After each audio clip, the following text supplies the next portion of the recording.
Hey everybody, what's going on? Rob Sister here with some special coverage here in this first week of the Survivor season. And I just thought that what a opportunity we have to be able to talk to a real life person. And we've been talking to him that went to Fiji. I realized I should finish that sentence. I guess all I do is talk to real life. I'm not Haley Joel Osment. You should hope. Yes. So here he is. He went to Fiji, but there was so much that he was holding back in the preseason. Now, here he is, ready to talk about his adventures and maybe show us some home movies from his trip. Here he is, Mike Bloom. Yes, I am here. I am more than a concept. Thank you, Rob, for proving my existence, I hope. Yes. And yes, I have, I would say, more than several things to talk about from all my behind-the-scenes adventures listen, you got the full story from me through the 2 days I did interviewing these contestants, but now we get to go down to brass tacks, and especially after watching this premiere back, suffice it to say, there's some very fun stuff to talk about behind the scenes. Okay, great. And I texted Mike last night and I was like, hey, Mike, I know you got the B&B coming up, but just in case like there's anything that you can't get to, could we get together and then talk about anything else you haven't told us from your trip to Fiji? Because I just think that there's so many people that really would love to, hear it all. Listen, there's plenty of me to go around like a 500-pound gecko, the biggest gecko you've ever seen. My eyes are bloodshot at this point from all my sleepless nights writing about everything, but I'm happy to talk about it here. Okay, you brought up the gecko. What was your reaction when they were like, because I saw you have a picture of you with the gecko, and then they said, hey, Mike, come in here. Let me show you something.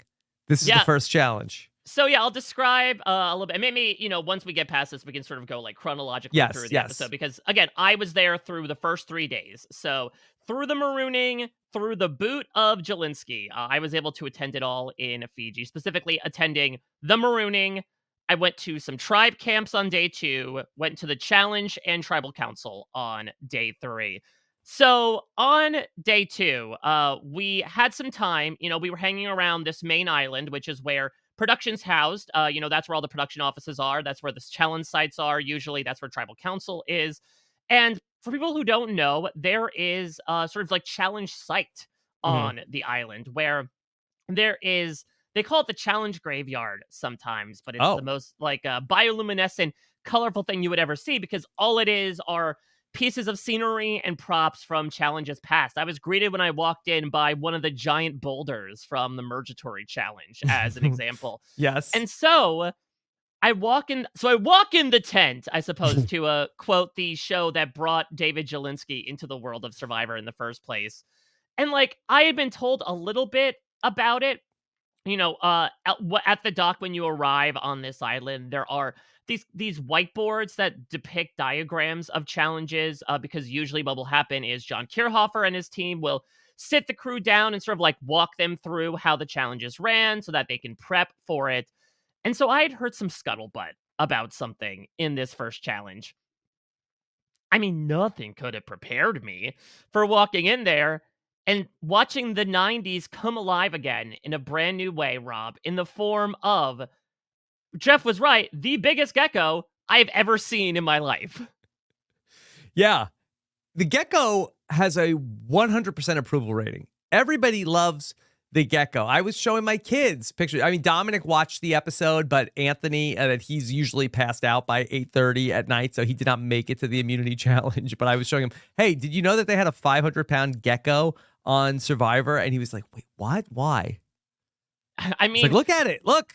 Yeah, the answer is because it's fun. We're going back to that Mike White adage. And I got to also witness on that day, like, people painting in these last minute details. That's the thing. Like, these things up close, they did not need to go as far as they did in painting every singular stripe on the gecko and making them tribe colored and putting in the aforementioned bloodshot eyes. But Jeff talks about this a bit actually on Fire, the official Survivor podcast, where he talks about the art department, like, absolutely going in, and they are some of the most like unsung heroes, I think, when we talk about the behind the scenes people, because the art department is in charge of everything from set decorating tribal council, which we will certainly get into, to like the bags and water bottles the players carry around. Art and And Scenic lose.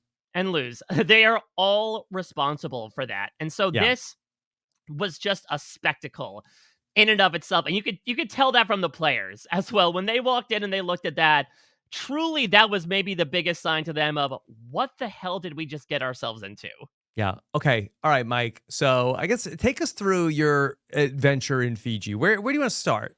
Well, let's start at the very beginning. A very good place to start because, yeah, we will get into the geckos and all their magnificence and how it played out on the day of during that challenge. Should we start at the marooning here, Rob? Because Sure. is it Actually, could just you go? I mean, is there anything that you can tell us yeah, from a pre-marooning? So you did all of the press, which we listened to yep. all through the preseason. That was over what, 2 days? 2 days. So usually we're getting given like a whole day to talk with these contestants. They're cycling between me, they're cycling between Dalton Ross, who was also out there at the time. They're cycling between these CBS sort of like 1 minute meet the EPK. Yeah. yeah, EPK, they're known as meet the cast videos, and between the photographer taking their cast photos.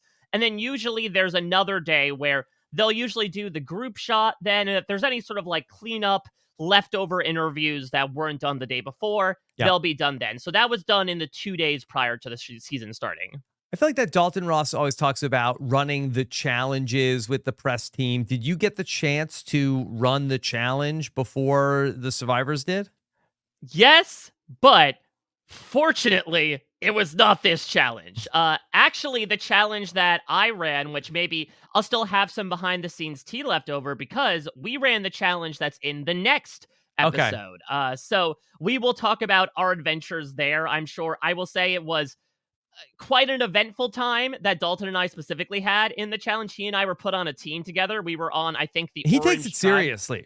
He does. I Like mean, he gets he has chided if anybody Gordon Holmes screws up. Yeah, so we'll talk about it. Whether I was the Jelinski here bringing stuff down, who's to say? That'll put a pin in that for next week. But yeah, luckily, especially watching those geckos, they were a beauty to behold, far from a beauty to carry and Okay. participate in. So luckily, we did the challenge next time, and that happened, I believe, on day 2. So they Okay. kind of stage a few challenges at a time because the turnover cycle is so quick. So while they were getting the geckos painted Yeah. and properly, fitted for that day 3 challenge, we were Okay. running another one. You know, Mike, something that it didn't really turn out to be a factor in the episode, but certainly in the marooning was that Jeff talked about how choppy it was. And I was thinking, uh-oh, here we go. Shades of David versus Goliath. Ben threw up off the side of the boat. How was it getting there? So it was definitely a wet morning. We were birthed into the game. Our water broke in so many ways. And the interesting thing, though, is that as soon as that afternoon hit and throughout the rest of my time in Fiji, Rob, nothing but sunshine. Yeah. To the point where you even see it in the episode at the Nami camp, like there's this beautiful rainbow over the ocean when they're washing themselves off. It really is like the survivor gods, purposely making for the biggest, sloppiest opening that you possibly can. So suffice it to say, we were all pretty soaked. I had a pair of shorts on that basically got like wrecked and were unsalvageable at that point just because between the rain that was coming down and the fact that in Fiji you have to get boated everywhere, right? Understandably so, because you are jetting Mhm. between islands. The sole exception was we did get the benefit of getting to fly to the main island in a helicopter, which Whoa. was incredible. Yeah. But usually you're traveling in these boats, and so you are really susceptible to the conditions. And so on the way there, it was an early start, but if you weren't awake before you got on the boat, you certainly were after. It was wet and wild. We were getting slapped with waves, slapped with wind, slapped with rain. It was something out of the perfect storm, but I could not wipe the smile off my face. That Yes. energy was absolutely infectious. But considering for the castaways, they had to get dropped off in these boats so close to the shore, they had to wait out a certain time for both like the cameras to start rolling and for the weather to sort of get settled in terms of tide. So it was a lot of up and down and up and down Would for not them. like. Yeah, as they were just lying in wait for the game to start after so many days of already lying in wait. Now, Rob, to your point, Jeff does ask who threw up, and we see that Ben and Jem raise their hands. somebody else did. Who do you think raised their hand when Jeff asked who threw up off the side of the boat? Oh, was it you? No, it wasn't me. It was a player. Another player said, Yep. Jelinski? Ding, ding, ding. There we go. For the first of many times, Jelinski will put his hand up and say, yup, I also threw up off the side of the boat. Yes. Okay. His breakfast quit. He had it halfway and then it gave up. It's like, you know what? I'm not needed really, anymore. That's a big disadvantage of like you get like one last meal before. And I think that this could be a thing where survivors like I remember before we went into it's like, okay, we're not getting food again. Better eat a big breakfast today. So, you take in a lot of calories. Like they wake you up at like 4:00 in the morning, like that marooning day. And then you just eat as much as you can because it's like you're going to the electric chair. And then to throw up like some of like your last meal, like that's a double whammy. I mean, it is sort of like some of your rice going moldy, right? Those reserves are now spoiled. Though, I wonder if that is not the emergent strategy anymore, considering that now you are going to be immediately thrown into a challenge. And so, like, do you want to be the person lugging around all that food in your belly, even if it wasn't heaved over the boat? I really do because, you're not going to eat again the rest of the day. This is it. This is it for the day. So hey, you know what? If you have soda on your tribe and you can make fire, that might not be true. Yeah. Okay. All right. So you're at the marooning. People are throwing up. Yeah. So let's get into this marooning because people said, and this sort of had some like edgy qualities in it from the first 4 seasons of the new era, but people were like, I guess they didn't do any match chat in season 46. And I've written an article about this, but like, we really need to deep dive into this. Because listen, I can absolutely understand why it was cut out of the episode. It was an extended period of time. They really try to move things along. I think in the edit, there was so much to get to, even in a 2-hour episode. But, Rob, there was a Matt chat, and it was the most ridiculous, unconventional, strange, and overall fun opening I have seen to a season in some time. Okay, go on. So, again, the interesting thing about Jeff, especially in the new era, without like themes, Jeff likes to sort of give an opening statement, right? He likes to sort of give this almost valedictorian speech of like, this is what Survivor is about. You all need this in your head because you need to play this certain way if you want to make it to the end of the 26 days, I should say. Now, of course, a little bit different this time around. First off, with his entire thing of like, there's some blind optimism already happening with some of you. Now, he has admitted when he made that statement, it ends up being maybe a self-fulfilling prophecy considering what happens to Mr. Jelinski. But he ended up at this point, instead of talking about something like the social contract or you're forming this society together or, the monster is coming after you, Jeff says, okay, woman in the front, what's your name? Jess. Okay, Jess, if you pick up a sponge and it smells, do you still use the sponge? And everyone just kind of pauses, and I kind of pause, and I'm kind of looking around because I'm standing behind these like teeming rows of cameras and people that are trying to capture every single moment, and I'm looking around like, is this what usually happens? Does Jeff ask sort of odd non sequitur questions? And like everyone kind of starts smiling at each other like, all right, this is a little odd.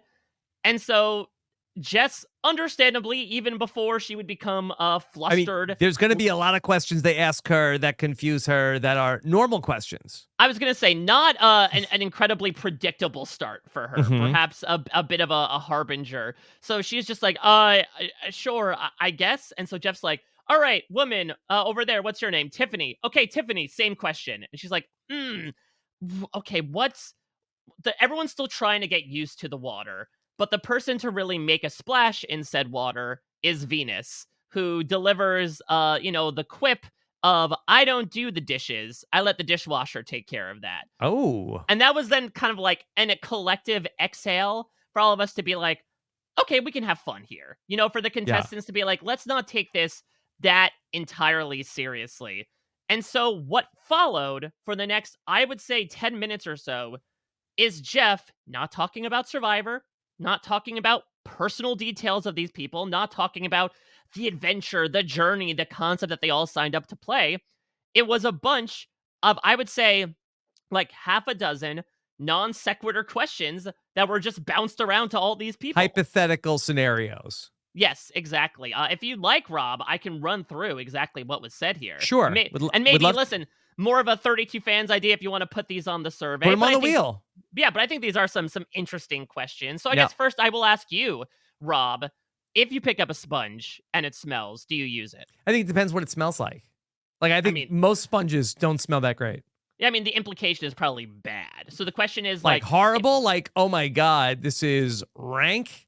Or is it smells a little bit bad? I mean, I'd say there's a significant smell. Like, it makes you recoil, like, that's funky. Yeah, I probably would not. Yeah. So how about this, Rob? Let's move from something that cleans up to something that will get you dirty. And Jeff's next question, what's the perfect bowl of popcorn? Like size or just like...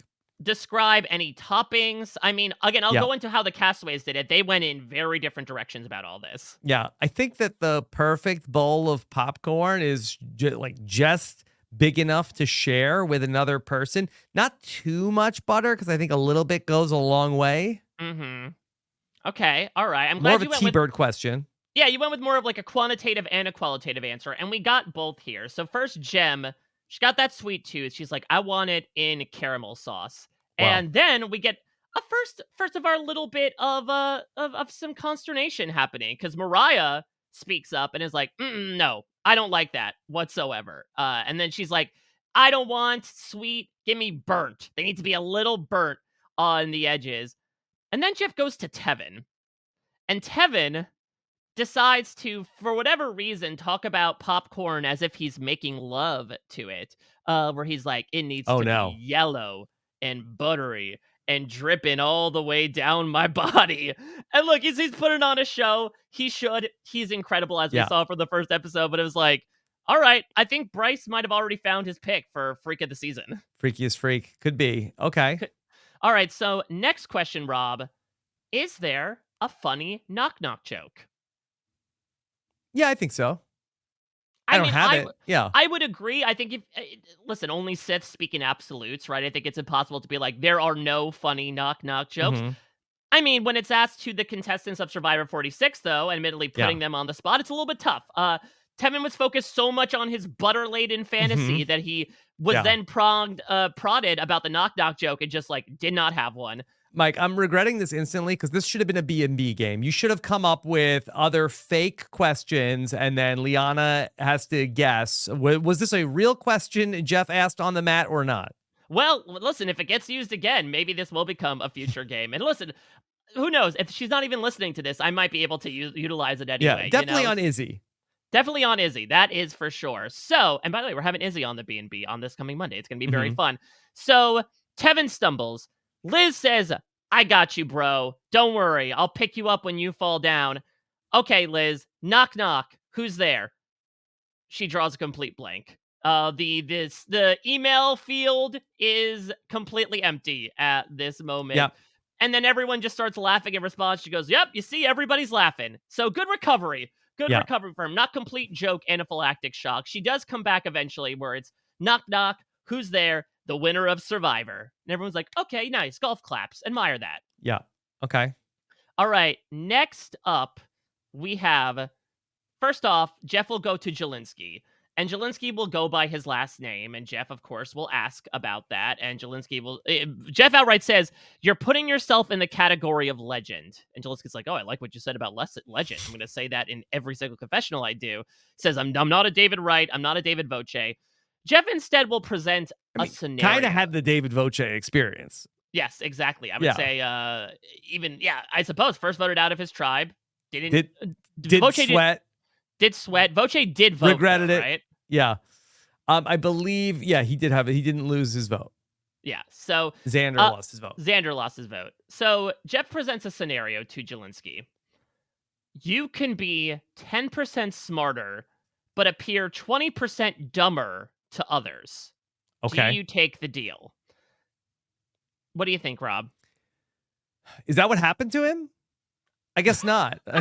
Yeah, I don't think this is like a monkey's paw situation. All right, your wish has come true. Yeah. Is there, or would you rather be No, it was just no, yeah. it's just a one-time Faustian deal. You can be 10% smarter, but you appear 20% dumber to others. Yeah, I think so. I think take that, right? So Jelinski does the same thing. Much like, again, in true Jelinski fashion, he immediately accepts it, no questions asked. Jeff then goes to Banu, who responds with, well, I'm 90% dumb and 10% smart. And Jeff just sasses back, you didn't answer the question. So, again, we'll talk about Jeff a bit more at Tribal Council, but that is already kind of measuring up here. Then we go to the third man on Yanu, and Q, with his full chest, says, no, I'm already 100% smart. Okay. And everyone's like, okay, all right. Admire the answer, but also got to make a little bit of eyes at him. And then Jelinski pipes up, oh, I want that answer. Mm-hmm. All right, next one here. Here's another scenario. You punch yourself in the face, and it hurts. Yeah. Rob, does that make you strong or weak? I'll say weak. Why? Because if you're strong enough, it shouldn't hurt you if you punch yourself in the face, even if you're incredibly strong. So I don't believe anyone answered that with weak. Maybe it's that motivational, I can do anything blind optimism aspect that Jeff was speaking about. Mm-hmm. Charlie going for a fair and balanced answer, much like the scales of justice said, like, oh, probably equal. You're equal parts strong and weak. I believe it was Kenzie who said, you're strong because going through pain takes a lot of strength. Maria says, see, none of the above, and is like, well, I'm so agile that when I try to punch myself in my own face, I miss. Yeah. I mean, she had 3 births without any sort of like anesthesia, like by herself. Like punch in the face is nothing for Maria. See, I would agree with that, which is why I don't know why she's responding like she's Quicksilver of like, I dodge out of the way of my own hit. I'm faster than my own reflexes. I wonder if Jeff is just trying to like loosen everybody up a little bit with this stuff. So we'll get into his intention later on, because, yeah, he definitely brings that up. So then Mariah will once again clap back at her own tri-member. And to the question in general, she says, if you punching yourself in the face, you're just a dumbass. Mm-hmm. Yeah. All right, next question here. Do you tell a stranger they have a booger in their nose? You're out and about in a public setting. You see someone's random person? No. Someone's got an idol in their tree, in a manner of speaking. No way. Nope, you're not going to do that? Would never tell a stranger they have a booger. So wouldn't it be surprising to you that Ben is all in on it? He's like, yep, I'm making a new friend that day. I'm going up to somebody and saying, quote, you gotta wipe clean. You gotta wipe clean. Yeah. I don't know if I would get that if somebody said that to me. I mean, yeah, then I'd sort of maybe look towards the south of the border if he's referring to that. I don't know if there's okay. Please excuse me. Dirt or poop. Yes, yes. But Tim is going to agree with you. He says, I'm in line to get my coffee, not their booger. Soda sort of agrees, but in true, like, Soda snappy fashion says, like, I will judge them and I will walk away without saying a word. Mm-hmm. Yeah. A little bit mind your own business. So then we finish, Rob. Jeff said this is a very musical season, so let's finish on a quite literal high note. Jeff asked them, and I believe this was a question I actually had asked a couple times in the preseason during this entire experiment. What's the theme song going through your head right now in this moment? So Hunter, perhaps speaking to the youths that he works with, quotes a song from Trolls, which like gets a surprisingly eager reaction from the crowd. Yes. What's the song from Trolls? So it's Get Back Up Again. Okay. So again, it's very like it wasn't peppy. the Andy Griffith theme song? No, unfortunately not. I mean, if he had known that Tevin's like, you're my ride or die right now. Like, get the edit going right now, CBS. Randon said, Can't Stand the Rain by Missy Elliott, true to the conditions. And then, Rob, would it surprise you to know that Soda immediately starts singing along as soon as he drops that? Mm-hmm. Yeah. Okay. Liz, we talked about her being the fresh princess of email. She quotes Summertime by Jazzy Jeff. Jem, her mind kind of draws a blank, and so she just says, all I'm thinking is a moment like this. Wow. And they're like, what? Don't quote American Idol. Still a sore subject. Oh, Mike, that's so funny because back in 2002, it was, picture it, Brazil, 2002. And that was right after Kelly Clarkson had won. Mm. And that song, Some People Wait a Lifetime for a Moment Like This, was very much on my playlist going into Survivor. Oh. And I remember one day, like, you're so bored. I was just singing it so loud, and I got yelled at by a producer, and they're like, he's just like, "We're not doing this." I mean, this was the height of like Idolmania too. So like, yeah, very much a sore subject, but It had right. just happened the first season of American Idol. Right, exactly. So you were trying to capitalize on a recent trend. You were trying to get Survivor in the Yes. zeitgeist. Yes, I was trying. I mean, it wasn't like it wasn't like camp life was happening, like my tribe was around. I feel like that there was not a lot of people around. Yeah, so you're like, you know what? Let's go instead to the Top Gun soundtrack. And they're like, great, we're gonna use that like Yeah. 20 years down the line again. Is that on Paramount Mountain? Yeah, they said no. And so we also have, let's see, after Liz was, and Jem was Jelinski, who went with Shoot to Thrill. Specifically, Iron Man makes a big entrance. And then Jeff goes to Kenzie. And Kenzie has this, like, incredible smile on her face, eyes eager with anticipation. But, like, there are 1,000 songs racing through her jukebox head at this moment, and nothing is showing up on the Rolodex. And so she says, Jeff, all I can think right now is happy birthday to you. And everyone's gives her a look, and Jeff says, like, okay, that's another question. Is that a good song? And everyone uproariously, unanimously says yes. And then, Rob, I kid you not, the entire cast of Survivor 46 proceeded to sing happy birthday to Jeff Probst. Wow. And it's not his birthday. That's what he very much instantly followed up on. I'm like, that's great. It's you get birthed into the game, as Jeff likes to talk about. Yeah, it's everyone else's birthday. And then when Jeff says it's not his birthday, Ben responds, oh, you're a Scorpio, right? Total Scorp behavior. So Total Scorp behavior for sure. Listen, he wasn't talking about the band, the Scorpions, right? I don't know. I mean, they were being rocked like a hurricane to start the season. So yeah, when I asked Jeff about this, because I'm really curious, again, with these sort of platitudes that Jeff espouses at the beginning of the game, lovingly so, I asked about, like, how does he usually think about that and why this particular one? Here's what he said to me when I talked to him right after Tribal Council. He says that it all just came from the vibe of this group. It really honestly always comes usually the morning or maybe the day before. It's not a pleasant feeling. Sometimes there's just a little bit of panic of what is it we should talk about in the beginning. But I just sat down the day before and went through all the players. And the conclusion I came to was this is a really interesting, odd group. So let's just have some fun. So I came up with a bunch of weird questions just to see what would happen. Yeah. And honestly, Rob, again, I totally understand why it didn't make the final cut, considering that, like, it's a brief introduction to our players, but we're going to have so many in-game moments to do so. But to me, to Jeff's point, this was such a great microcosm, a slice of life as he mentioned, this really interesting, odd group that we've already seen showcase themselves over these 2 hours. Yeah. Okay. That's wild. Just looks like, I guess it worked. Got everybody pretty warmed up. Yeah, I think it got everyone to realize, like, they can be themselves. They're not afraid to push back against each other. I mean, what Jeff vocalized actually right after that is like, yeah, so these questions might have seemed silly, and maybe they were, but these questions reveal personality. It shows that you have a sense of humor. It shows that you have different ways of looking at the same thing.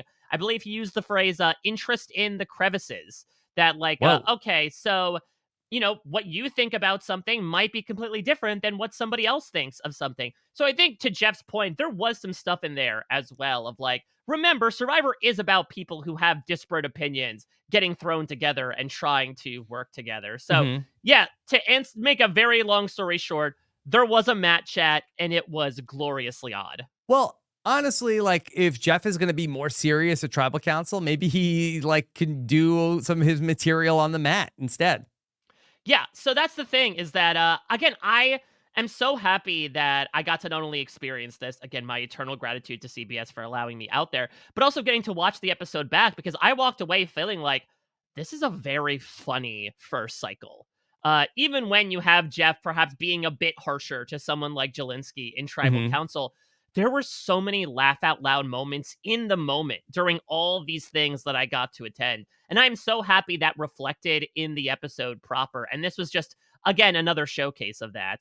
Even, we get through the marooning, we get through the opening. It goes in the same direction that you think. Like, there really wasn't a lot of stuff that wasn't shown. What I should note, though, Rob, is that if we do this like a little bit of mat chat afterwards, 17 of the contestants are fully clothed. One does not have pants on. Can you guess who the one contestant is that's standing there caked in mud without their pants to Yeah, start their Survivor Jelinski journey? lost his pants? Jelinski lost his pants, yep. In the mud? I mean, I think it was a matter of like, I don't want to get my stuff covered in mud, or like my Rupert style, like my muddy pants might slow me down. So you see it in the episode, like he's running around in his boxers trying to copy off the other team's puzzle. And he even makes reference of that, as the Yanu tribe is kind of standing He went there. full Jelinski. Exactly. As he's standing there defeated, Kenzie's trying to look on the bright side. She says, I'm so proud of us and we're so pretty. We have that going for us, if nothing else. As she'll mention later on of like, I know beauty. I work in the beauty industry. Q also has this like really interesting coachy type of comment when he's like, listen, we've got some work to do when we get back to camp. And everyone's like, oh, okay, all right, Mr. Leader. But yeah, Jelinski says 17 of us have pants on, one of us don't. Yeah. Maria got nicknamed Yertle the Turtle by the Stiga tribe after that incredible moment where she carried the puzzle piece on her back. But I tweeted about this, and this is a very fun moment.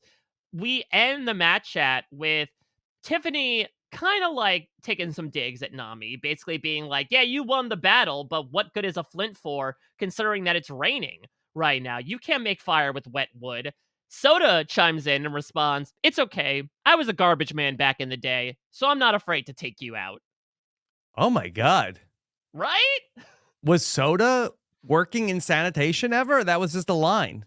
I don't know. Maybe Mariah's like, I have something to say to you about public service. Can we connect over that? I'm not sure. I didn't ask Soda necessarily about her experience as a trash person, or if that was just fabricated for the line. No matter what, very good line. Good line, yeah.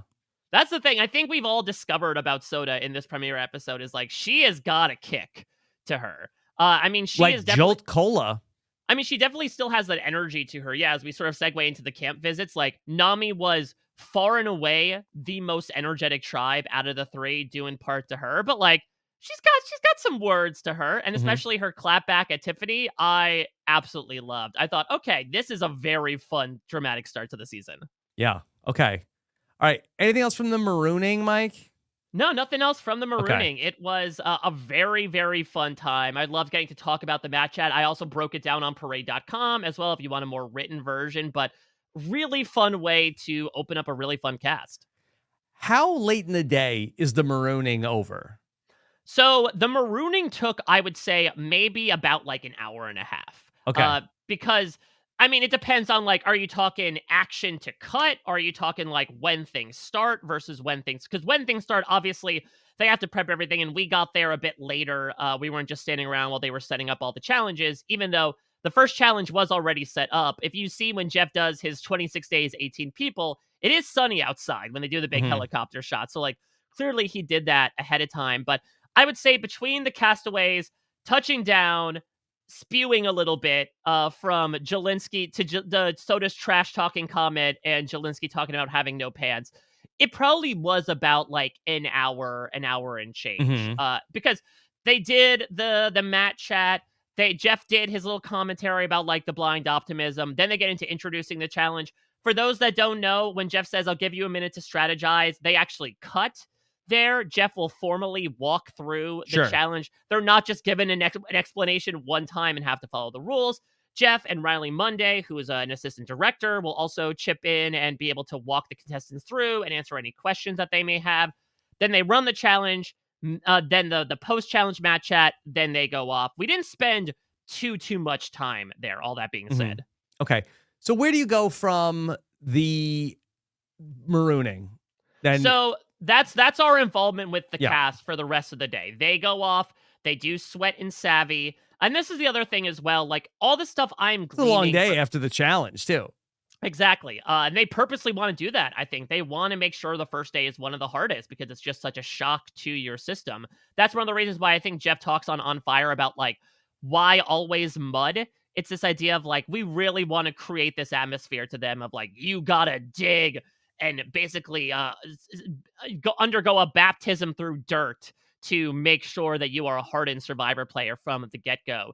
So the rest of the day, we're not necessarily seeing them. And I should say, all the stuff I perceive about what's happening is pretty much through what I'm experiencing. I'm not necessarily trying to glean a lot of information from production that are filming them at the time.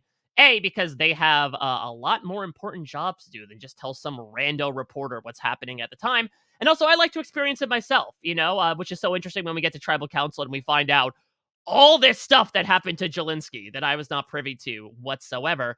So the next time we see them is day 2. Day 2, we get the honor of being able to do camp visits. When you watch these Meet the Cast videos and you see B-roll of like them carrying a log, them chopping something, that is usually where this footage is from. We got to visit each one of the 3 tribe camps throughout the day for about like 30 to 40 minutes and just be a fly on the wall and just observe what they're doing and try to catch everything that's happening in the moment. Right. And they're not allowed to talk to you, right?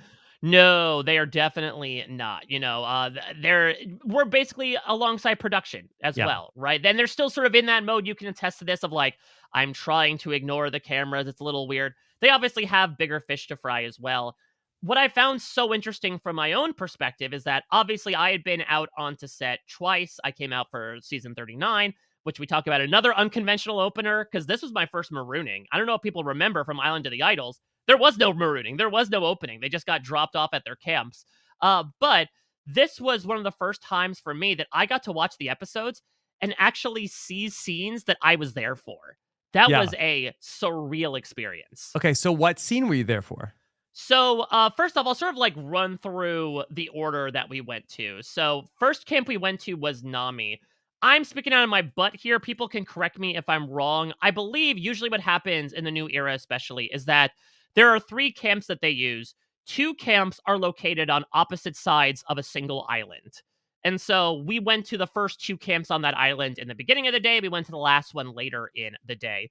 First, we went to Nami, and these were 6 freaking hummingbirds. It was fairly early in the morning, and maybe it was due to the fact that they had fire already, that they had their supplies, they were high off a wind, or just the inimitable energy that comes from having people like Soda and Tevin and Liz on your tribe. But they were buzzing about. They were workaholics, consistently walking back and forth. They were talking about Liz's Shambo haircut. They were having some conversations. I won't go into too much from like a game perspective because I do not want to reveal anything that might come to fruition in future episodes. But yeah, I mean, maybe it's that day 2 energy still not really wearing off, but I was a little surprised that Nami was just really bouncing off the walls. Okay.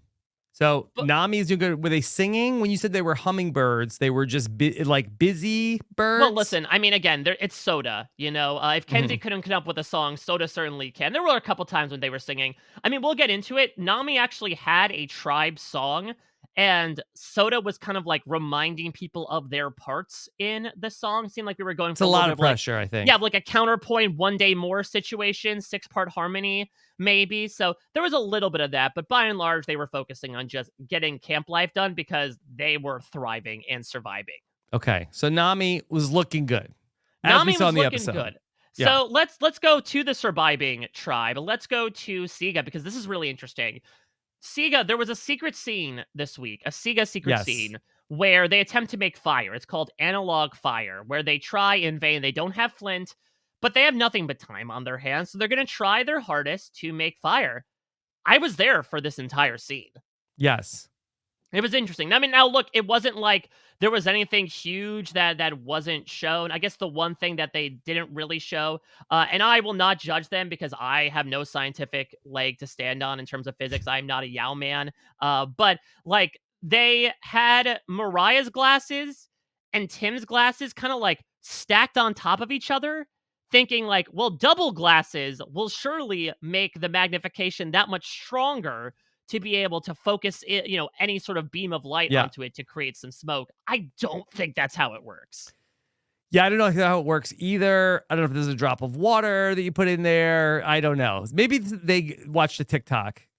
That could be it, but it all comes down to bifocals, people. BB Anderson did it all the way back in the day. That's what you want to bring to the island. Double glasses, I guess double lenses, not double glasses, is the thing to do. But otherwise, it was the same pretty much as you saw. They were moving pretty much back and forth from the flag to the camp, just trying to start the fire any way that they could.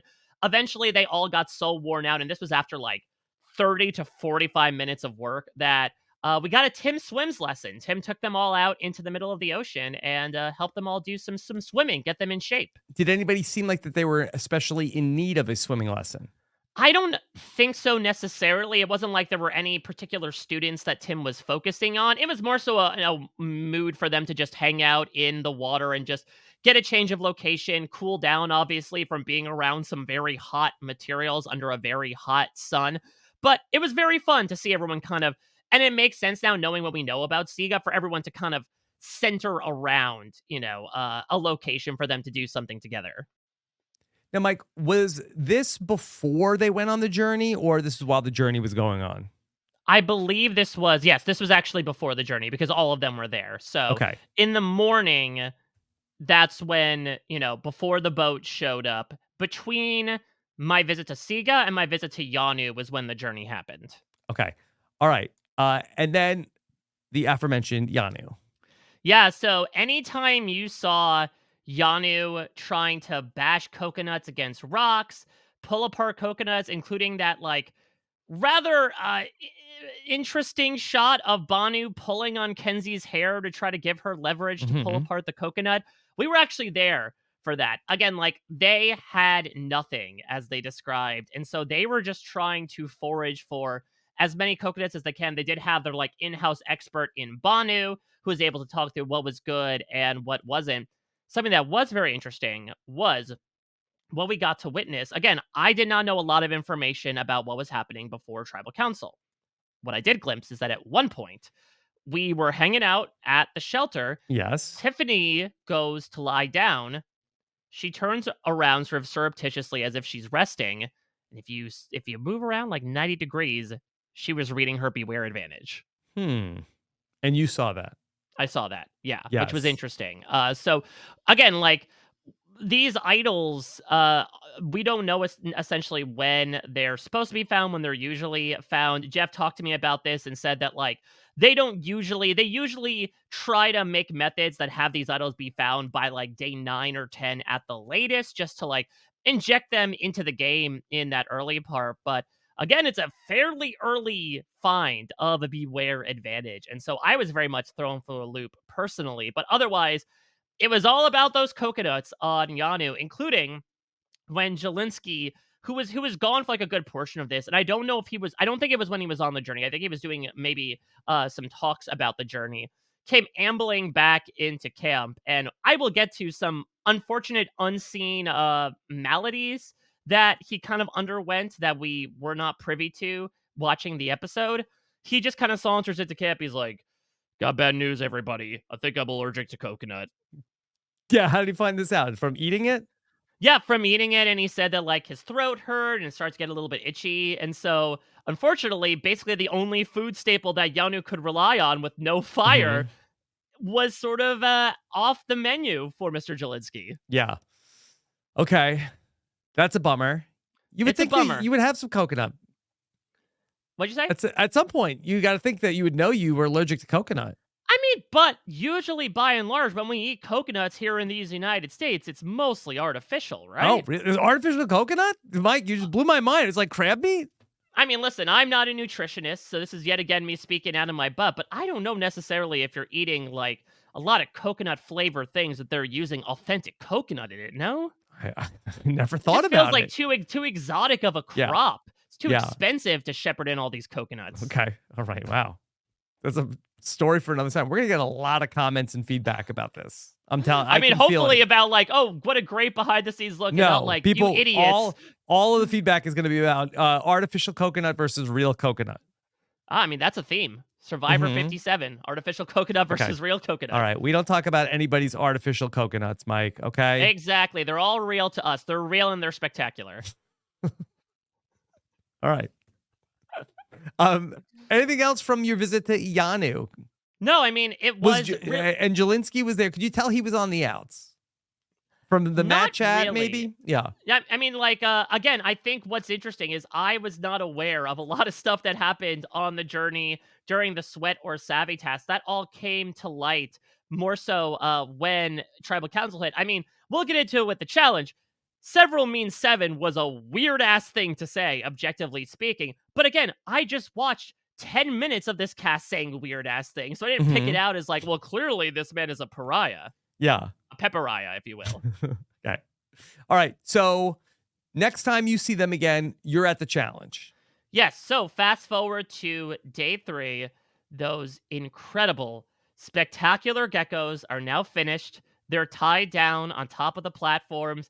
We see the crew running through everything. I will correct myself a bit. So Riley Ranful is her last name. I took her maiden name initially. She is the first assistant director, senior producer. She absolutely has production, on a tight schedule. She is doing such a fantastic job making sure that all these different cooks in the kitchen are preparing their ingredients as we eagerly await the contestants walking in, talking about the nights that they had, saying some odd, yet definitely confident things in the case of Okay. Jelinski, which of course prompted the reaction that you saw, and then all led into the beauty that was that wild immunity challenge.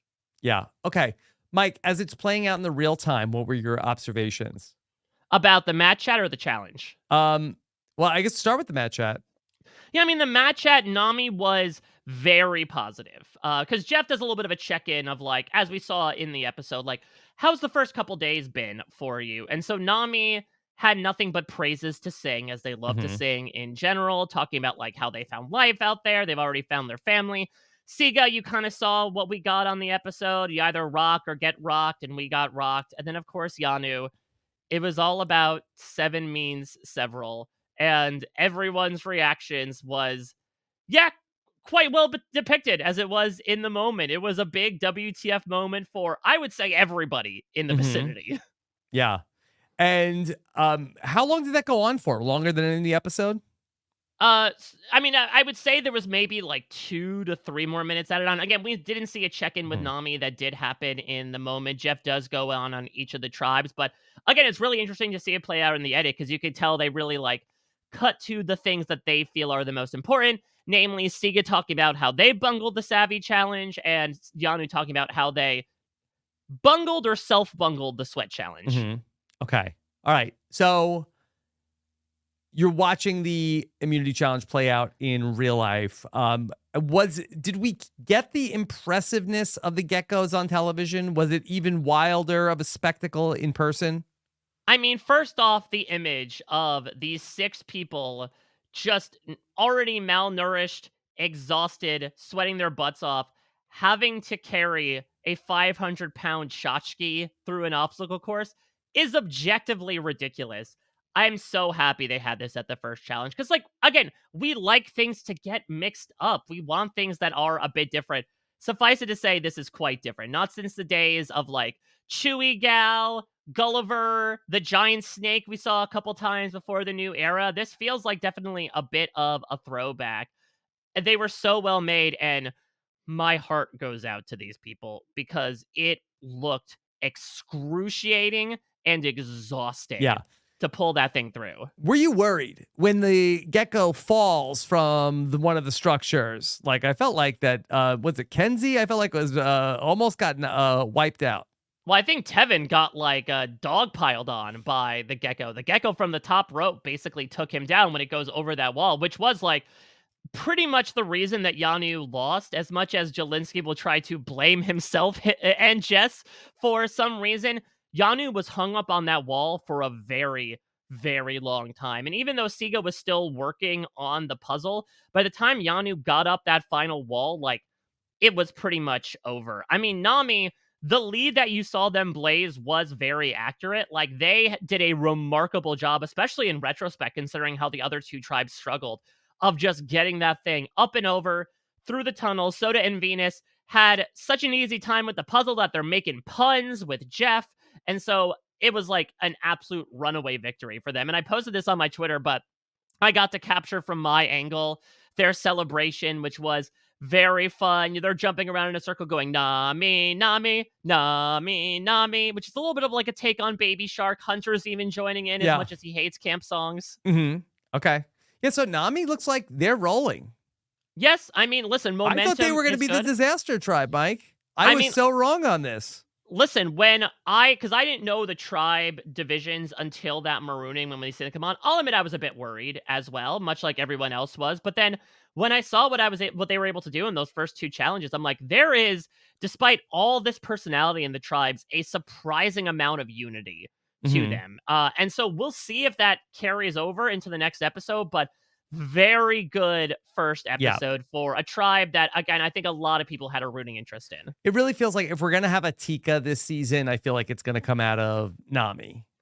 I would say so, though. Listen, the purple tribe is certainly full of personality and a bit of a mess in and of itself. So, like, that color is bleeding through. And so Siga ends up getting a very respectable second place finish. Yeah, Mike, that the color scheme this season, in honor of the 10-year anniversary, it's the Kagiyan, right? Yeah, that's very true. And perhaps we saw sort of a new form of Garrett Adelstein in the form of Jelinski. Yeah. Okay. I guess, are they the Brains tribe? I mean, they would call themselves the crap for brains tribe, considering that they said that puzzles were not necessarily their strong suit. But yeah, I would definitely codify them as that concern. I think we all expected, like, okay, Nami is the beauty tribe. Nami is the beauty tribe. Even though Kenzie says that her tribe is the most beautiful. I mean, I don't know. I feel like Siga is the beauty tribe, considering that, like, I feel like the beauty tribe was probably the most measured of the three. They were probably the most vibe tribe out of all of them. I feel like Nami appropriately is the orange, is kind of like that brawn tribe of they're doing well, but there's a lot of personality going on. Okay. All right. Mike, anything else from the challenge before we talk tribal?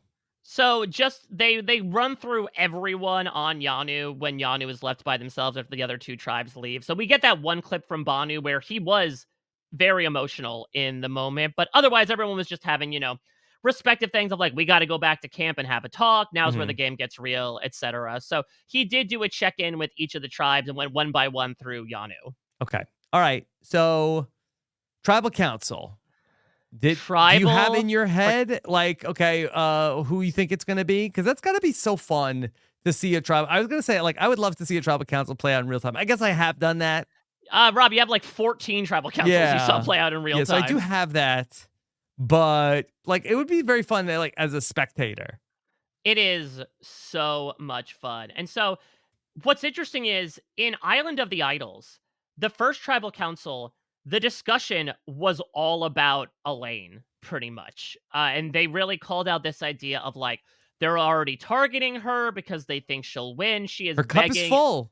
Yeah, she's begging and pleading, like, please do not let me go in this moment. I need to keep going. She wanted to fill her cup up, I think. She wanted to fill her. It was empty for her. Everyone's saying, no, your cup is full. She's like, no, no, no. Take a look at the bottom. There's nothing in there. So I was stunned. Now they'd say, my Stanley water bottle is empty.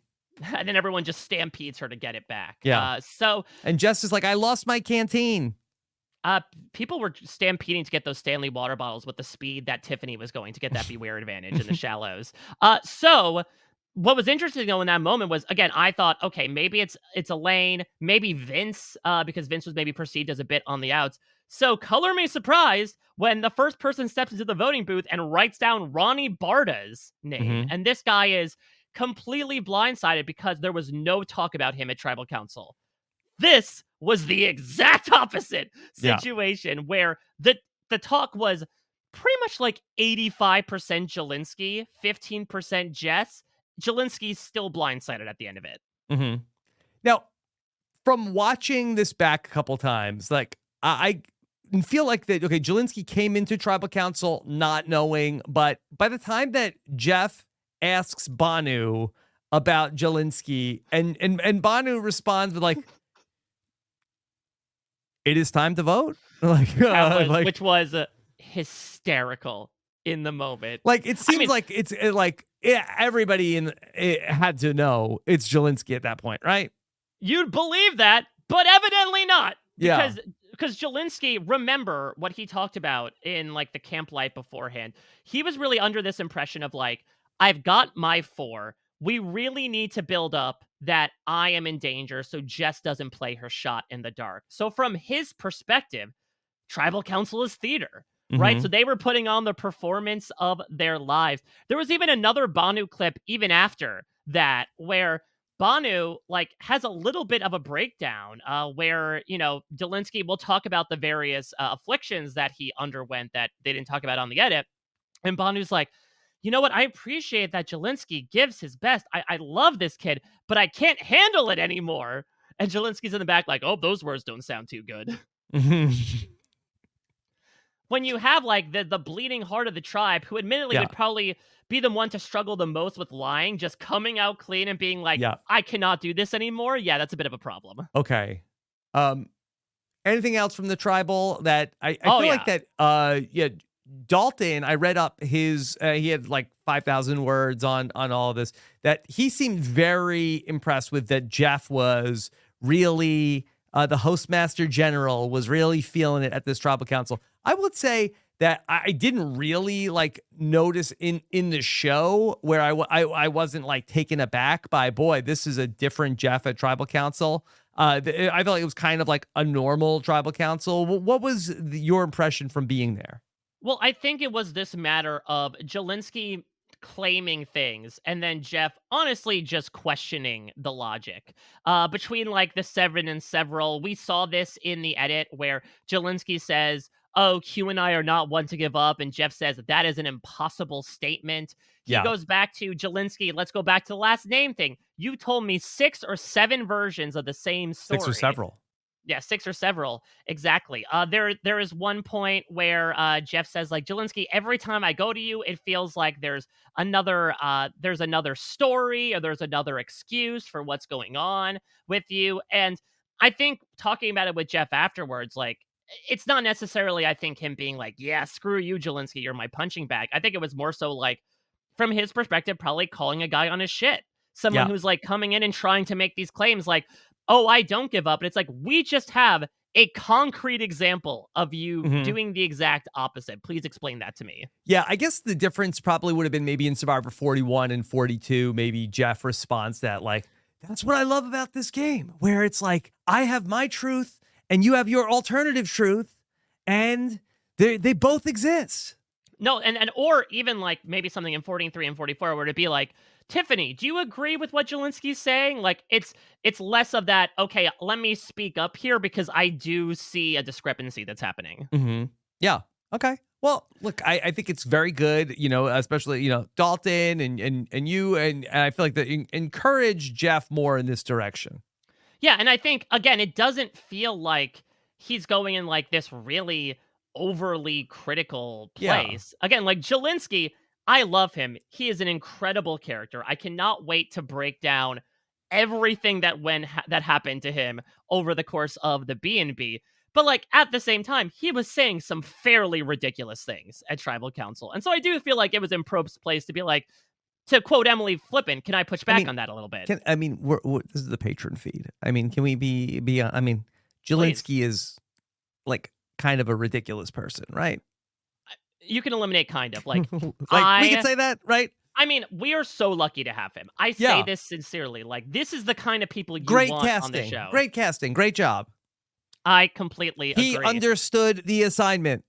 So many times so. Like this is the most iconic first boot. I think like it's tough because Reem obviously had a big reputation, but that was sort of over the course of a season. Jelinsky Mhm. made probably one of the biggest one episode splashes since Jacob Derwin, since Zane Knight Yeah, but before him. again, the thing with Jacob Derwin, he made it past the first episode. Jacob Derwin's not a first boot.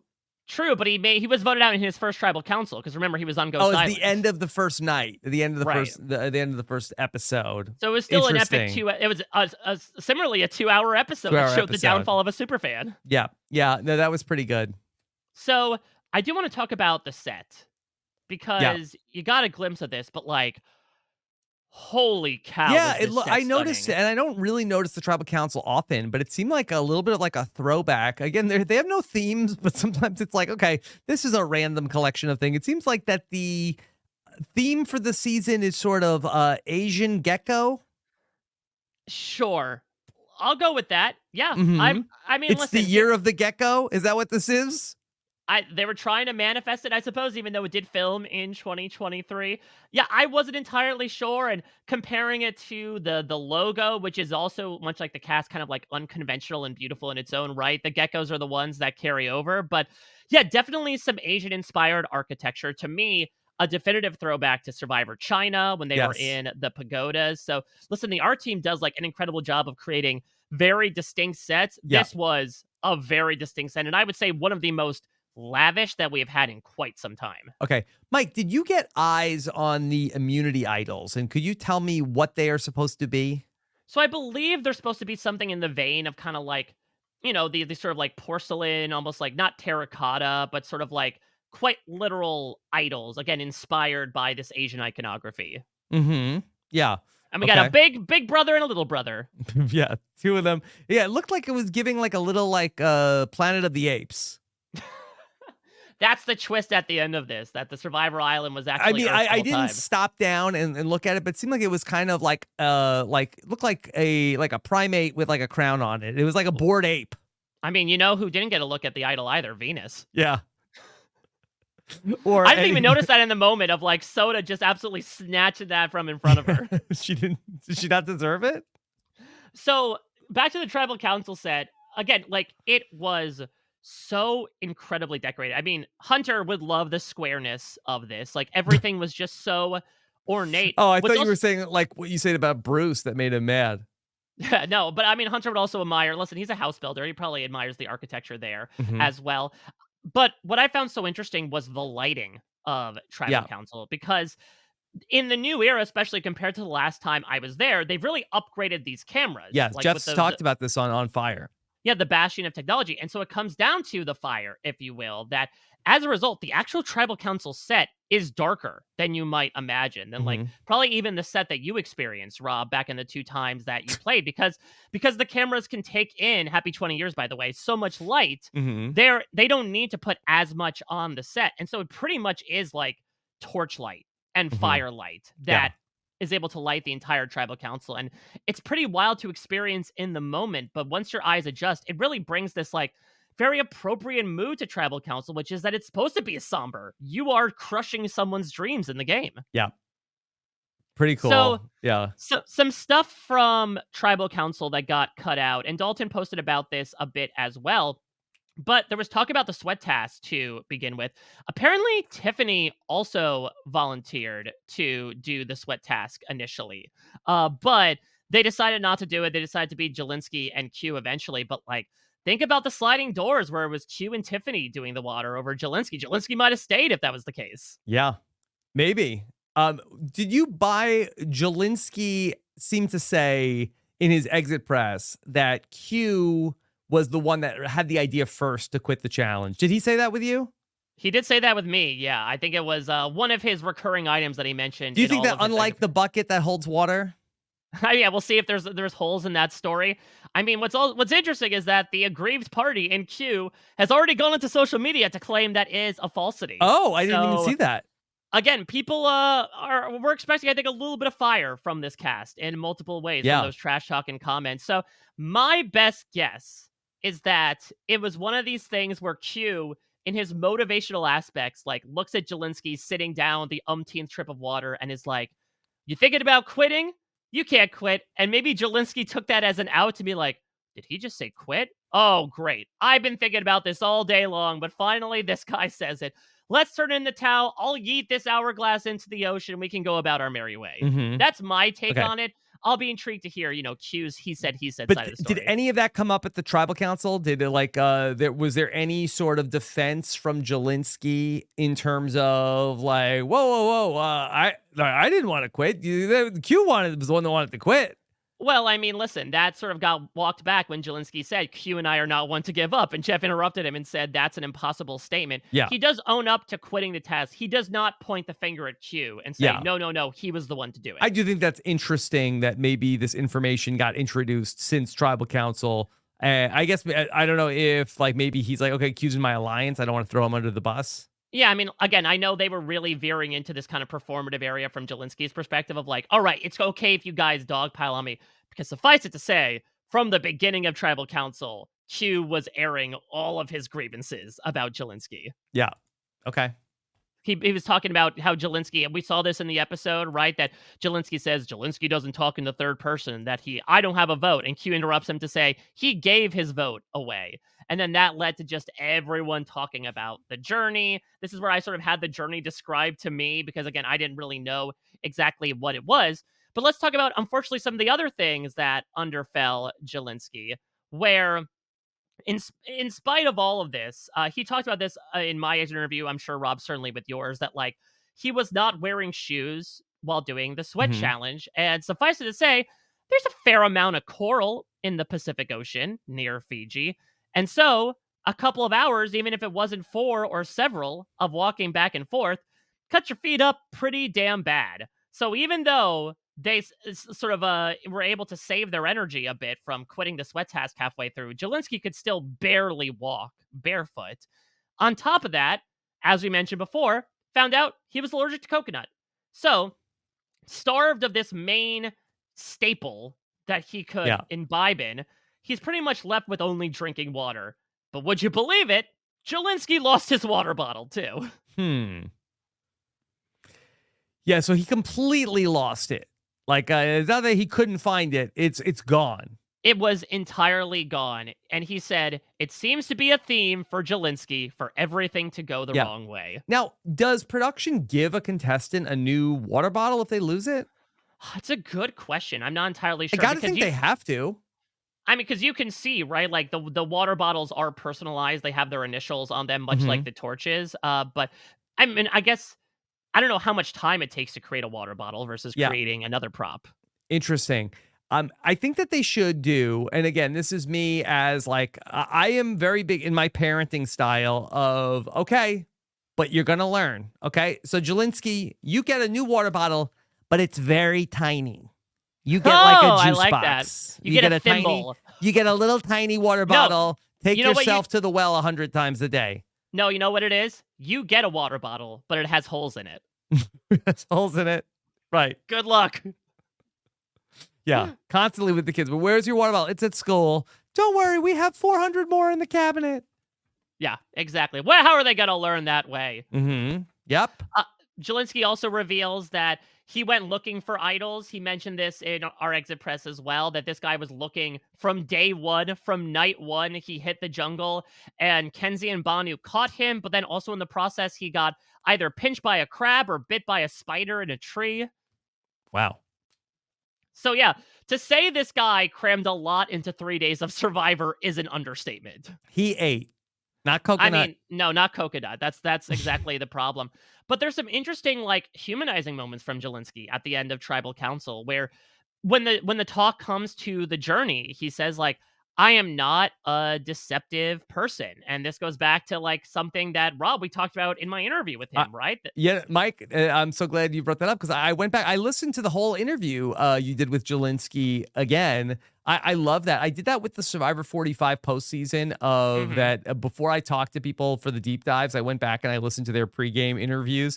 And I want to try to do that every single week because I found Yeah. it very rich to go back and hear your interview with him. And then he said that Dr. Liza and Jeff both said to him before the game started that the reason why you're going to lose, you have too much empathy. Yeah, exactly. And so I did ask him about that this time around as well. And he did say, like, no, I was certainly playing the game and maybe I was playing that up a little bit. But, yeah, it did suck to care about people. He talked in this tribal council about how much, and he talked about this in my interview with him as well, preseason, like how much Carolyn's story inspired him and him living with parents who are addicts and how apparently he had opened up at the well to Kenzie about it. Kenzie responded by saying, I held several crying men in the first couple days of this game.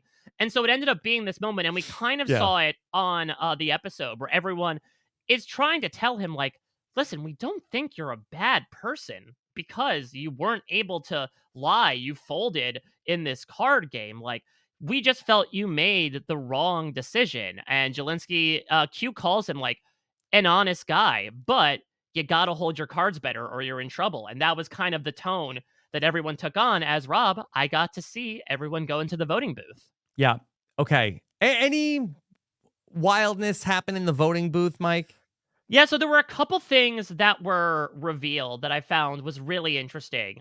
So first off, again, a luxury I've been very much granted, including watching these uncut voting confessionals, because I feel like it's something we very rarely see, Yeah. especially in And you're modern day like, you're seeing Survivor. this on a monitor.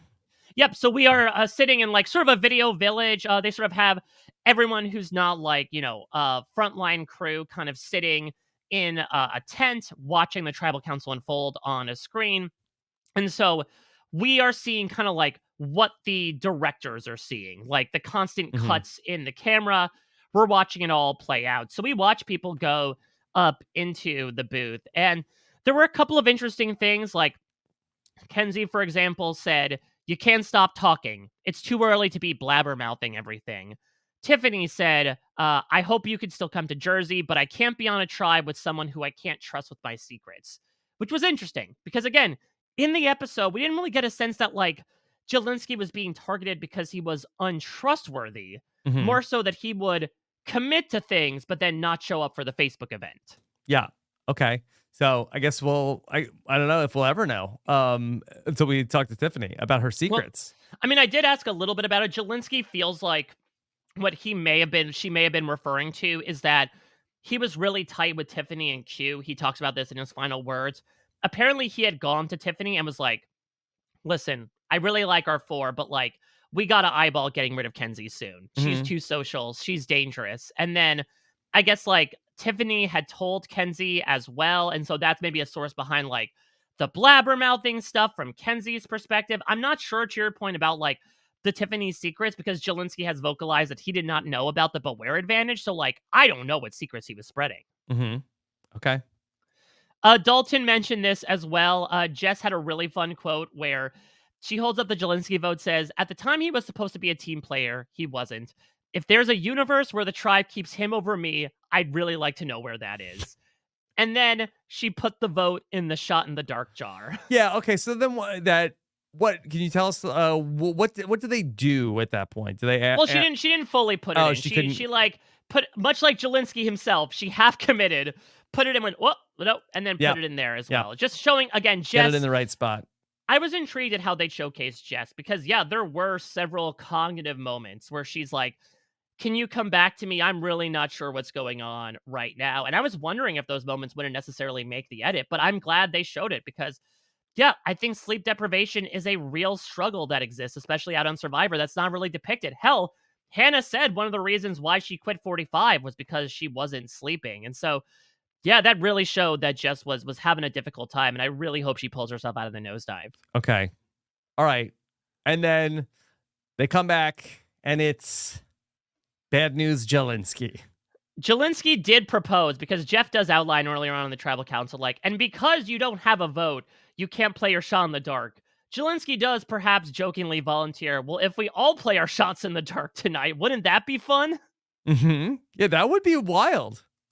I mean, you would have to be like a cult leader on the level of Boston Rob in Redemption Island to convince Or Deal every or No single Deal person. Island. Yeah, exactly. To convince every single person to play their shot in the dark. Mm-hmm. Yeah. Did Jeff seem amused by that idea? I think it was more so ready to just kind of like move on about it. I mean, Jelinski said some very funny things. I know I love how this made the edit of Jelinski saying, like, "I will never give up in a challenge except for the sweat task." And that was like yet another line that had us all bowled over. I had missed that Kenzie had also chimed in of like, "Oh, and And also the journey." yes. So again, it was wild. The tone that I had gotten, especially the way that Jelinski had responded in the moment, was like, okay, this guy has to know that he's done. But no, to my surprise, he did not know he was going, to the point where when the votes come in, Jelinski, who has had lovingly so a lot to say over these first 3 days of Survivor, from "I don't got pants on" to all the stuff, everything seems to go wrong for Jelinski in these 3 days, Mm-hmm. stark silent as he got up. Did not say a word, made even more awkward by the fact that he forgot his bag. Mm-hmm. And so he had to break his torch up, go back, Yeah. grab his bag, still not saying a thing, stand in front of Jeff as his torch is snuffed, does not say anything to his tribe, just GTFOs. Mm-hmm. Yeah. It's tough. It was clearly a betrayal. Yeah, his final words expressed that much. As was mentioned on the episode, he believed with every ounce of his body that Jess would be going. He was stunned that he was actually blindsided by his own allies. I mean, to the stuff that he's been talking about in Exit Press, I think he now believes, like, well, it makes sense why they take me out. I was the better player of the two, but certainly in the moment, he was shocked and disappointed. Did you hear they wanted to name the merged tribe Jelinski? Wasn't that wild? I cannot wait for the reaction to Jelinski voted out at the last tribal Mhm. council. Like, I loved how Zach Wernberger became a meme of Mhm. Survivor 42, that his legacy lived on. I'm sure that is the case with Jelinski, where there's going to be, I don't know if it'll make the edit. I'm sure there were so many cracks in the moment about Jelinski being voted off. Yeah. I think we'll never forget the name Jelinski.